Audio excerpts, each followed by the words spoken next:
শুভেচ্ছা শুভেচ্ছা শুভেচ্ছা দেশ এবং দেশের বাইরে যে যেখান থেকে আমার ভিডিও দেখছেন আজকে আপনাদের সবাইকে আন্তরিক শুভেচ্ছা। আজকে মূলত আমি গতকালকে একটি ট্রেড নিয়েছিলাম, সেই ট্রেড ব্রেকডাউন এবং কিছু ফান্ডামেন্টাল বিষয় আপনাদের সঙ্গে শেয়ার করব। মূলত আমরা ব্রেকডাউনটি দিব এবং ব্রেকডাউন দেওয়ার পর মার্কেটের মুভমেন্ট, কিছু উল্টাপাল্টা মুভমেন্ট হয়েছে। চলেন আমরা গতকালকের মার্কেটের যে ট্রেড ব্রেকডাউনটা সেটি একটু দেখার চেষ্টা করি। গতকালকে মূলত আমি শর্ট নিয়েছিলাম এই লেভেল থেকে, সো সেই শর্টের স্ক্রিনশট আপনি দেখতে পাচ্ছেন। এখন চলেন এটার ব্রেকডাউনটা দেখি। 2 মের এই যে ডেইলি বাই সাইড লিকুইডিটি যেটা ছিল, এটি মূলত ছিল আমার পয়েন্ট অফ ইন্টারেস্ট, যে মার্কেট এই জায়গাতে হিট করলে একটা ডাউনওয়ার্ড মুভ দিবে থ্রু দিস জোন। এবং বৃহস্পতিবার based on our weekly profile we know that Thursday is a reversal day. So এই daily buy side liquidity hit করার পরে মার্কেট অবভিয়াসলি নিচের দিকে একটা শ্যালো মুভ দিবে। এটি আমাদের ফান্ডামেন্টাল রিসার্চ বলতে পারেন। So I was looking for this buy side liquidity. তো চলেন H1 এ দেখি। ফার্স্টে একটা জিনিস দেখি, এই জায়গাতে আপনারা যে মুভটা, এই মুভটা একটু দেখেন। যখনই ন্যাসড্যাক এই বাই সাইড লিকুইডিটি হিট করার পরে 6:30টায় নিউজ শুরু হয়, 6:30টায় বেসিক্যালি এই মুভটা নিচের দিকে দেওয়া শুরু করে।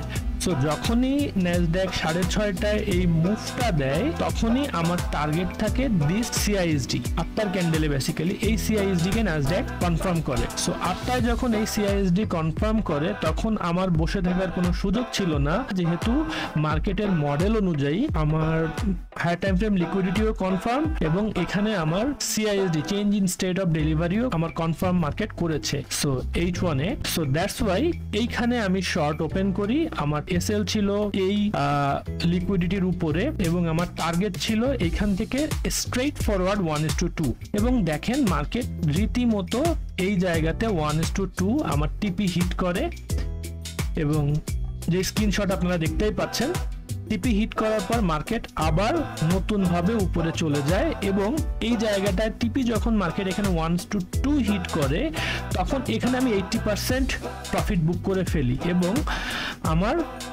এসএলটাকে ব্রেক ইভেনে করে ফেলি এবং আমি এই জায়গার থেকে আমার টার্গেট করে ফেলি এই নিচে, কারণ এটা নিউ ডে ওপেনিং গ্যাপ ছিল। ওকে, এর পরের ক্যান্ডেলেই মার্কেট পাস করে দেখতেই পাচ্ছেন 11টার ক্যান্ডেলে সুন্দর মতন আমার ব্রেক ইভেনকে হিট করে উপরের দিকে মুভ করে। সো ব্রেক ইভেন হিট করে, it's not a big issue for me, কারণ আমার 80% প্রফিট এখানে বুক করা হয়ে যায়। আচ্ছা, এখন চলেন এই মুভটা মার্কেট কেন দিল এবং এরপরে মার্কেট এরকম কনসলিডেশনটা কেন করছে।